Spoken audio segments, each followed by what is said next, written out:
effect did it have, though, being rejected?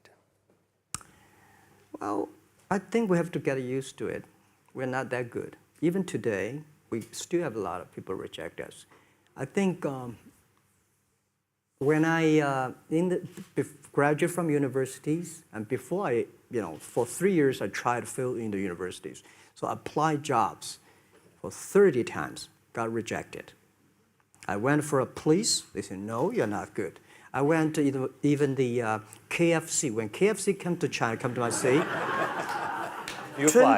24 people went for the job. 23 people were accepted. I was the only one guy. And we went for police. 5 people, 4 of them accepted. I was the only guy that I received it. So to me, being turned down, rejected. Oh, by the way, I told you that I applied for Harvard for 10 times, rejected. I know I'll be rejected. I just don't want to say that. Yeah, sorry now. 10 times you wrote them and said, I'd like to come to Harvard.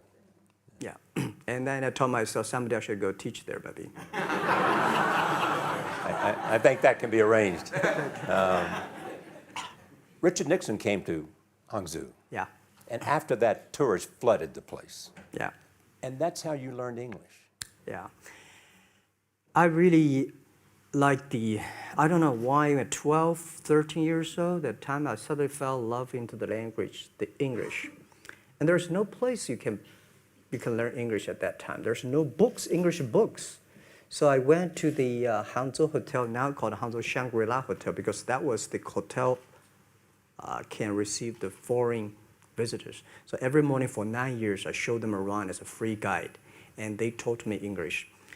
And I think that changed me. Today, I'm 100% made in China. I've never got a one-day train outside China. Yeah.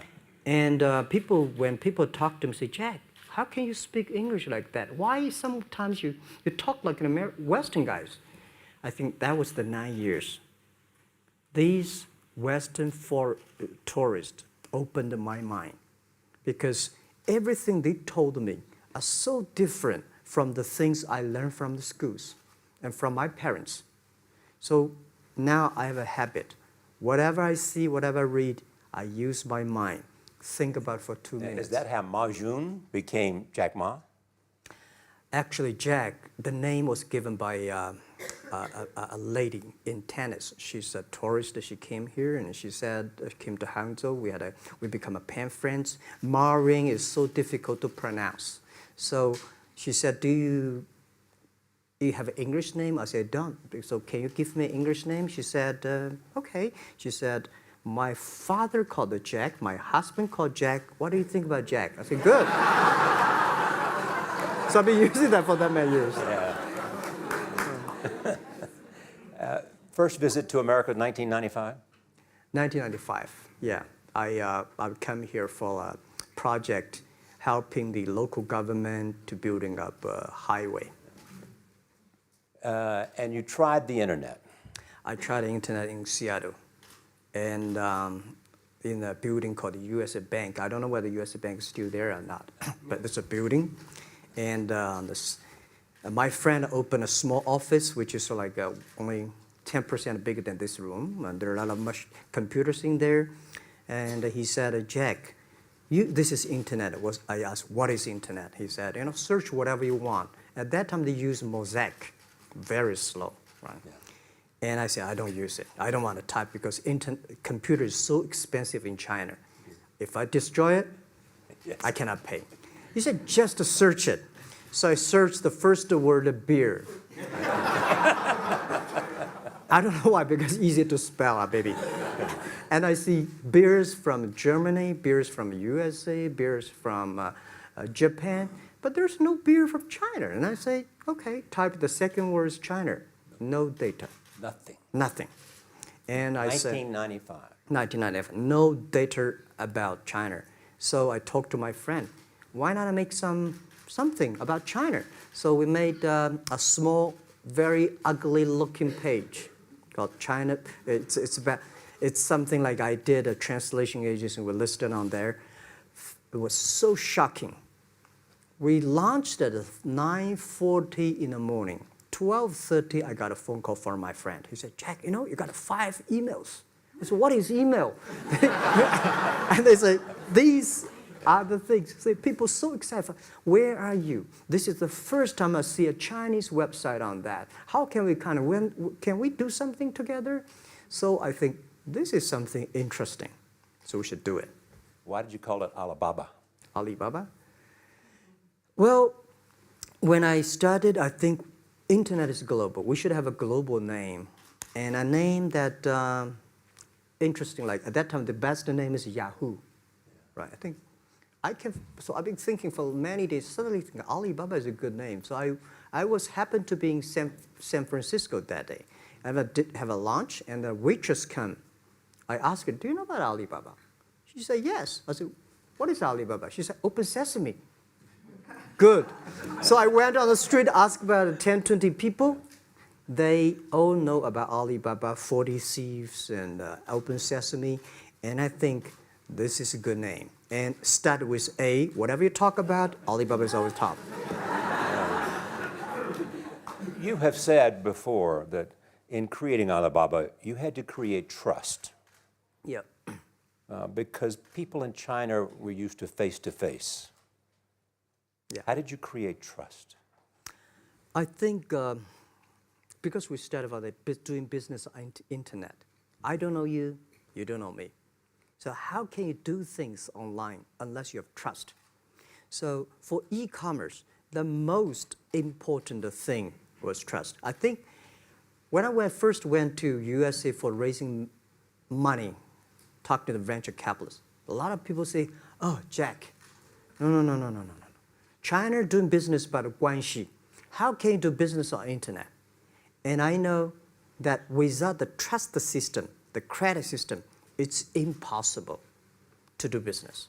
So in the past 14 years, everything we do is trying to build up the trust system, the record system.